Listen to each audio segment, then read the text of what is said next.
Assalamualaikum warahmatullahi wabarakatuh. Alhamdulillahilladzi an'amana bi ni'matil imani wal islam wa fataha lana abwabal ikrami wal ihsan. Nahmaduhu subhanahu wa ta'ala wa nashkuruh. Wassalatu wassalamu ala asyrafil anbiya'i wal mursalin wa ala alihi wa ashabihi ajma'in, amma ba'du. Alhamdulillah, pada pagi hari ini kita masih diberikan rahmat oleh Allah, kenikmatan iman, kenikmatan Islam, sehingga kita mampu menjalankan ibadah salat subuh secara berjamaah. La in syakartum la azidannakum wa la in kafartum inna adzabi lasyadid. Selawat serta salam tetap terlimpahkan kepada junjungan Nabi besar Muhammad sallallahu alaihi wasallam, Nabi akhir zaman, Nabi yang diutus untuk kita tauladani bersama. Bapak Ibu yang dirahmati oleh Allah, insya Allah pertemuan ini ya, jadi minggu Sabtu depan ya, kita sudah memasuki bulan Ramadan. Kemarin saya dititipi untuk membahas kajian sirah yang berkaitan dengan Ramadan. Tapi saya bilang nanti ceritanya tidak nyambung dengan sebelumnya. Jadi saya sampaikan tetap sambungan dari yang kemarin, tetapi nanti di akhir mungkin akan sedikit saya singgung dalam rangka untuk menyambut bulan Ramadan pada tahun ini. Bapak Ibu yang dirahmati oleh Allah, pada pertemuan sebelumnya kita telah membahas Baiat Aqobah yang pertama. Jadi ini adalah tahapan terakhir dari kehidupan Rasulullah di Mekah. Insya Allah setelah hari raya kita akan memulai babak baru Rasulullah ketika Rasulullah sudah mulai hijrah dan hidup di Madinah. Pada Baiat Aqobah yang pertama, baiat itu janji setia orang-orang Ansor kepada Rasulullah. Pada Baiat Aqobah yang pertama, pada musim haji yang sebelumnya, itu telah berbaiat sekitar 12 orang, janji setia kepada Rasulullah. Kemudian tahun haji berikutnya lagi, itu tidak hanya 12 orang tetapi meningkat menjadi 70 orang. 74 orang. Nah, inilah yang kemudian menjadi cikal bakal Islam di Madinah. Dan Rasulullah tidak melakukan hijrah kecuali setelah ada baiat ini. Jadi kalau kemudian Rasulullah hijrah ke Madinah, kemudian di sana tidak ada yang berbaiat atau memiliki janji setia melindungi Nabi, ya sama saja. Mending di Mekah saja daripada kemudian keluar dari Mekah, di sana juga diintimidasi, dicaci dan seterusnya, tidak ada yang melindungi. Ya buat apa kan begitu ya. Jadi harus ada kesepakatan janji setia antara penduduk Madinah yang akan dihijrahi Nabi dengan Rasulullah Shallallahu Alaihi Wasallam. Bapak Ibu yang dirahmati oleh Allah, paman Nabi Abbas ini sejak awal sudah menyampaikan kepada orang-orang Ansor bahwa tanggung jawab melindungi Nabi itu tidaklah ringan, tetapi berat. Ya. Maka Abbas ini ingin memperjelas bahwasanya sampean sudah serius ingin melindungi Nabi, ingin bertanggung jawab atas Rasulullah. Ya, karena sangat berat sekali. Haji tahun ke-13 kenabian Bulan Juni 622 Masehi, lebih dari 70 penduduk Yasrib pergi ke Mekah untuk berhaji. Ya, jadi kalau kemarin 12, ini 70. Nah, 70 ini sebagian besar sudah masuk Islam, tetapi sebagian masih musyrik. Mereka ini nanti akan berbaiat kepada Rasulullah. Kemudian mereka bersepakat untuk berkumpul di Aqobah, makanya disebut dengan baiat Aqobah. Pada pertengahan hari tasyrik seusai menunaikan ibadah haji. Jadi seringkali kejadian-kejadian itu dinisbatkan pada tempat. Perang Badar ya di Badar, perang Uhud ya di Uhud, Bi'ru Ma'unah ya di daerah Bi'ru Ma'unah dan seterusnya. Kemudian mereka berkumpul di atas bukit Aqobah malam-malam. Kenapa malam-malam? Ya biar nggak ketahuan. Nah, jumlah mereka 73 pria dan 2 wanita, berarti 75 orang yang berbaiat kepada Rasulullah. Kemudian Rasulullah datang bersama paman beliau, yakni Abbas bin Abdul Muthalib, ditemani. Waktu itu walaupun Abbas ini masih musyrik ya, tetapi cintanya kepada ponakannya yang sangat tinggi sehingga dia rela untuk menemani Rasulullah di tengah gelapnya malam. Jadi mengendap-endap supaya orang-orang kafir Quraisy ini tidak mengetahui ya, perjanjian mereka. Kemudian Abbas bin Abdul Muthalib mengingatkan tadi beratnya tanggung jawab. Ya, orang Ansor ini siap apa enggak melindungi Nabi. Abbas mengatakan, wahai orang-orang Khazraj, sebagaimana yang telah kalian ketahui bahwa Muhammad berasal dari suku kami. Kami telah melindunginya dari kejahatan kaum kami kepadanya. Sebagaimana yang telah kalian saksikan. Di dalam diri keponakanku bersinar kemuliaan di tengah kaumnya dan senantiasa terlindungi di negerinya. Bisa jadi ia enggan untuk berkumpul dan bergabung bersama kalian. Jika kalian merasa mampu menepati kesepakatan yang kalian jalin dengannya dan melindunginya dari para pembangkang, maka silakan lanjutkan dan pegang erat tanggung jawab tersebut. Kalau memang bersedia, lanjutkan saja. Tapi sekiranya kalian merasa tidak mampu dengan beratnya tanggung jawab yang ada di pundak kalian, dan kedepannya nanti Anda akan menelantarkannya setelah membawa keluar dari Mekah, ya setelah Nabi Muhammad keluar dari Mekah ke Madinah, kemudian ternyata kok diterlantarkan, maka mending dari sekarang tinggalkanlah keponakanku ini dan menjauhlah darinya, karena ia akan senantiasa mendapat kemuliaan dan perlindungan dari keluarganya dan negerinya. Ya, jadi ini sudah harus ada kesepakatan di awal. Kenapa Nabi itu tidak dari kemarin-kemarin aja hijrah? Ya, kan nggak ada kesepakatan, nggak ada janji setia, terus sampai sana dibully juga kan, yo, ya susah. Bapak Ibu yang dirahmati Allah, kemudian kita melihat apa sih isi baiat Aqobah yang kedua ini, janji kesetiaan terhadap apa saja yang harus dilakukan oleh Ansor. Yang pertama adalah senantiasa mendengar dan taat, mendengar sami'na wa ata'na, tidak mendengar saja, mendengar dan taat. Baik ketika semangat ataupun malas.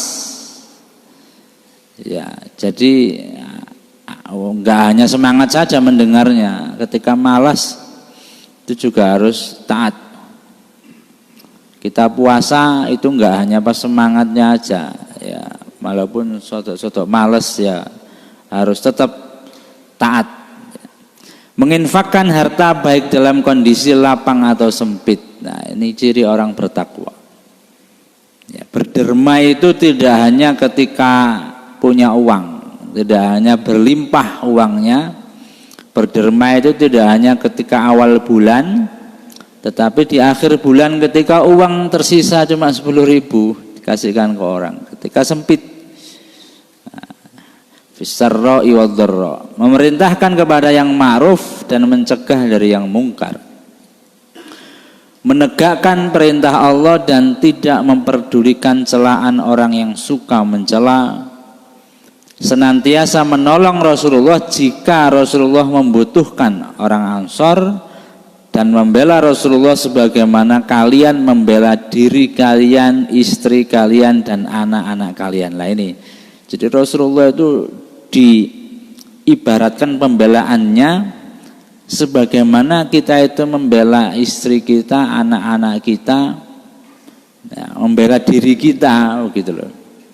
Jadi tidak hanya sekedar membela, kalau kita membela seorang teman, itu kan pembelaan kita tidak seperti kalau anak kita disakiti, ya, dibela mati-matian, ya. Jika kalian memenuhi semua itu, maka surgalah balasan kalian. Ya sudah, kalau memang kalian sepakat dengan itu, maka surga balasan kalian. Kemudian ada seorang Ansor bertanya kepada Rasulullah, "Wahai Rasulullah, sesungguhnya antara kami dan orang Yahudi terdapat sebuah tali kekerabatan." Jadi di Madinah itu ada orang Yahudi yang hidupnya itu berdampingan, ya.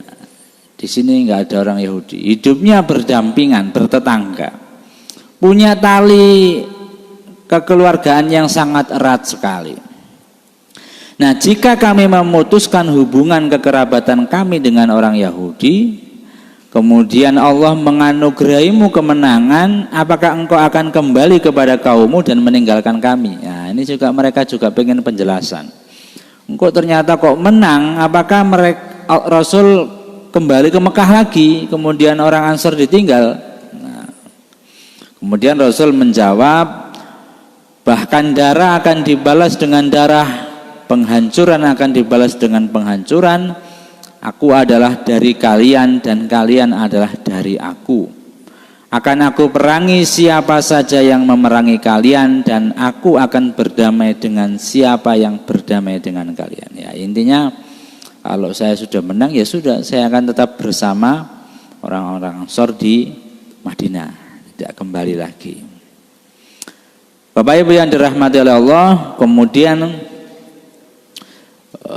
setelah mereka kemudian bersepakat, Al-Abbas bin Ubadah ini mengingatkan kembali betapa beratnya tanggung jawab yang akan mereka pikul. Ya, kalian berbaiat kepadanya untuk melawan orang-orang kulit merah dan kulit hitam. Jika di tengah perjuangan kalian kehabisan harta benda dan para pemuka kaummu terbunuh karena membela orang ini, dan imbasnya kalian akan menelantarkan beliau, maka mulai detik ini juga silahkan tinggalkan kami dan jangan ikut berbaiat. Jadi kalau di tengah perjalanan kemudian kehabisan harta, kemudian pemuka kaumnya terbunuh, ya kalian siap apa enggak? Kalau siap ya tetap lanjut, kalau enggak siap ya sudah, enggak usah. Namun bila kalian berupaya menepati janji yang kalian ucapkan, meski harus kehilangan harta, meski harus kehilangan harta dan para pembesar kaum, maka terimalah baiat ini. Ya, jadi sama-sama saling menegaskan. Kemudian apa jawab orang Ansor? Kami lebih memilih untuk berbaiat meski resiko di kemudian hari kami harus kehilangan harta benda dan para pembesar kaum yang kami cintai. Ya.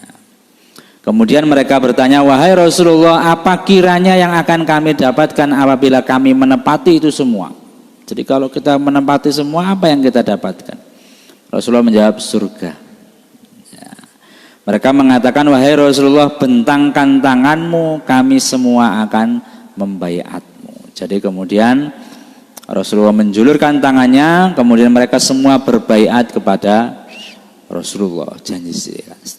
Bagaimana pelaksanaannya? Yakni satu persatu dari kami berdiri secara bergantian menyalami Rasulullah, kemudian mengucapkan janji setia satu persatu sampai 75 orang tadi. Kemudian kami semua dijanjikan oleh Rasulullah surga sebagai ganjarannya jika menempati semua itu tadi. Sedangkan kedua wanita, kan ada wanita tadi, mereka tidak bersalaman tapi cukup dengan ucapan saja, ya.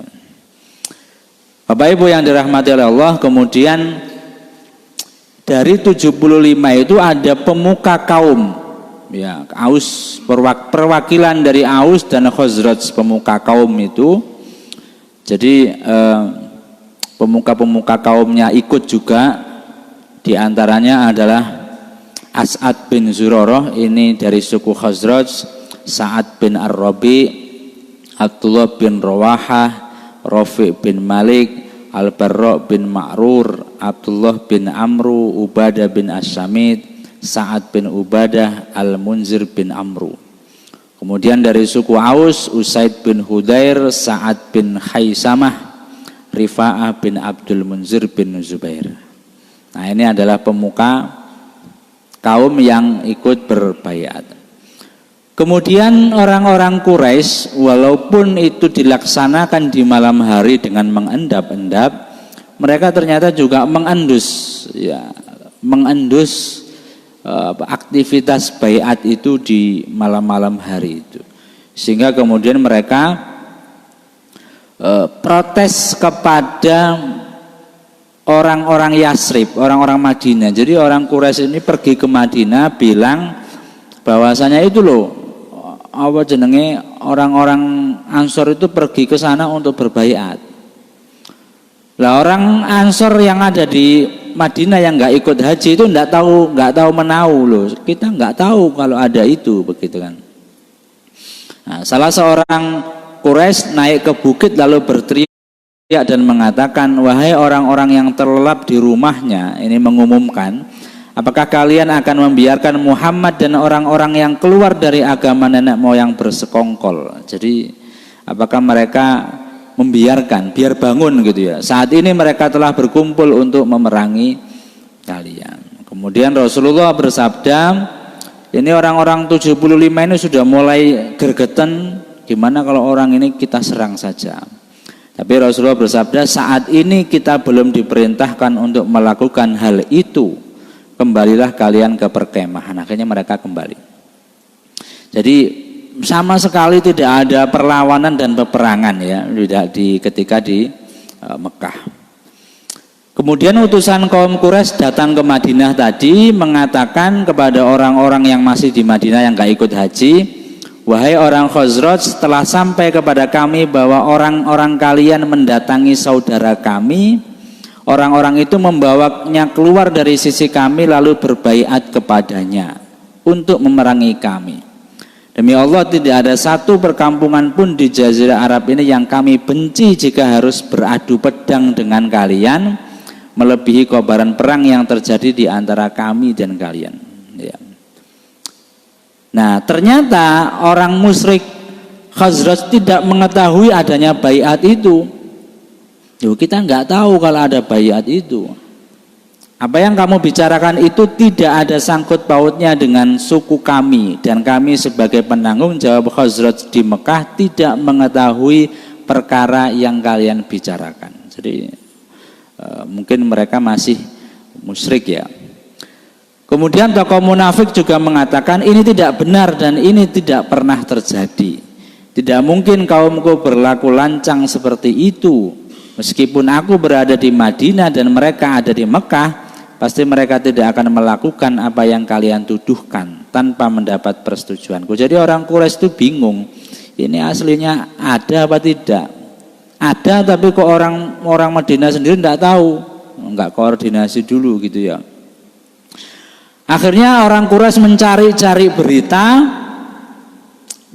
memastikan betul nggak sih terjadi baiat. Nah, akhirnya kemudian setelah mendapatkan informasi yang valid, ya, tadi itu masih berita-berita burung. Setelah mendapatkan berita yang valid, akhirnya mereka melakukan pengejaran gitu ya. Sayangnya mereka menemukan keakuratan berita itu setelah para jamaah haji pelaku baiat tadi pulang ke Madinah. Wis pulang baru tahu berita yang sebenarnya. Akhirnya kemudian dikejar sama orang Quraisy tadi, orang-orang 75 yang pulang ke Madinah dari haji, tetapi karena jaraknya terpaut cukup lama, akhirnya enggak sampai, ketinggalan, kehilangan jejak. Nah, sehingga kemudian mereka kembali. Tetapi ada menemukan 2 orang saja yang bisa ditangkap, yaitu Sa'ad bin Ubadah dan Al-Munzir bin Amru. Karena Al-Munzir ini orangnya lemah maka dilepaskan. Nah, tinggal Sa'ad bin Ubadah ini yang kemudian ditawan oleh orang-orang Quraisy. Bapak Ibu yang dirahmati oleh Allah, setelah kejadian ini kemudian insya Allah akan ada peristiwa atau Rasul sudah diperintahkan untuk berhijrah ke Madinah. Jadi secara kondisi perpolitikannya di sana itu sudah siap menampung kedatangan Nabi. Yang kedua, nanti turun perintah untuk berhijrah. Jadi Nabi itu tidak kemudian hijrah tapi belum ada perintah hijrah. Dan hijrah itu tidak dilakukan secara bersama-sama. Misalkan janjian, ayo janjian nang arep PPS jam 7 berangkat bareng-bareng. Enggak begitu. Hijrahnya itu satu persatu. Ada yang dengan keluarganya, ada yang dengan temannya, ada yang sendirian. Tujuannya apa ya? Supaya tidak diketahui ya. Ada yang kemudian dengan keluarganya tetapi di depan pintu gerbang itu ketahuan. Akhirnya yang perempuan tidak boleh ikut karena masih dalam sukunya. Laki-lakinya hijrah sendiri, jadi perempuan sama anaknya ditahan. Ada yang kemudian hijrah boleh tapi hartanya nggak boleh dibawa, kayak Abdurrahman bin Auf. Jadi betul-betul ke Madinah itu membawa hanya kain yang melekat di bajunya saja ya, sama bekal lah, tentu bekal. Tapi kalau barang-barang jadi ini yang kemudian diantaranya menjadi alasan kenapa nanti orang-orang Muslim itu melakukan banyak pencegatan kafilah dagang. Karena apa? Sejatinya sebenarnya banyak harta umat Muslim yang ditinggal di Mekah, tidak dibawa ke Madinah. Nah, ini insya Allah akan ada beberapa episode pertemuan kita membahas tentang perjalanan hijrah. Kemudian Rasulullah ditemani seorang sahabat yaitu Abu Bakar As-Siddiq untuk melakukan perjalanan hijrah. Nah, kemudian sampai di Madinah nanti ada proses perebutan. Orang-orang Ansor berebut agar Rasulullah tinggal di rumahnya. Ya, tetapi kemudian siapa yang menentukan? Nah, yang menentukan adalah untanya. Unta Rasulullah diminta untuk berjalan semau dia, ya. Kemudian duduk di sebuah tempat yang diinginkan oleh unta itu. Kemudian Rasul bertanya, siapakah yang rumahnya dekat dengan tempat unta saya ini duduk? Nah, akhirnya ternyata rumahnya Abu Ayyub Al-Ansori. Nah, tempat duduknya unta itu kemudian didirikan sebuah masjid namanya Masjid Nabawi. Tapi sebelum Masjid Nabawi, Rasul itu sampai di Kuba, di sana juga mendirikan sebuah masjid pertama. Jadi masjid pertama Nabi yang berada di Kuba. Bapak Ibu yang dirahmati oleh Allah, mungkin itu yang bisa saya sampaikan, kurang lebihnya mohon maaf. Assalamualaikum warahmatullahi wabarakatuh.